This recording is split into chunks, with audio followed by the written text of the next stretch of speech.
حدیث مبارکہ حضرت جابر رضی اللہ عنہ سے روایت ہے کہ رسول اللہ صلی اللہ علیہ وسلم کا گزر بکری کے ایک بچے مردہ بچے پر ہوا جو راستے میں مرا پڑا تھا۔ اس وقت آپ کے ساتھ جو لوگ تھے ان سے آپ نے فرمایا، تم میں سے کوئی اس مرے ہوئے بچے کو صرف 1 درہم میں خریدنا پسند کرے گا؟ انہوں نے عرض کیا، ہم تو اس کو کسی قیمت پر بھی خریدنا پسند نہیں کریں گے۔ آپ صلی اللہ علیہ وسلم نے فرمایا، قسم ہے خدا کی کہ دنیا اللہ کے نزدیک اس سے زیادہ ذلیل اور بے قیمت ہے جتنا ذلیل اور بے قیمت تمہارے نزدیک یہ مردار بچہ ہے۔ تشریح: اللہ تعالیٰ نے رسول اللہ صلی اللہ علیہ وسلم کے قلب مبارک میں بندوں کی ہدایت اور تربیت کا جو بے پناہ جذبہ رکھ دیا تھا، اس حدیث سے اس کا کچھ اندازہ کیا جا سکتا ہے۔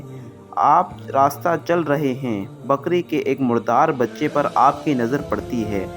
گھن سے منہ پھیر کر نکل جانے کے بجائے آپ صحابہ کو متوجہ کر کے اس کی اس حالت سے ایک اہم سبق دیتے ہیں اور ان کو بتلاتے ہیں کہ یہ مردار بچہ تمہارے نزدیک جس قدر حقیر و ذلیل ہے، اسی قدر اللہ کے نزدیک دنیا حقیر و ذلیل ہے۔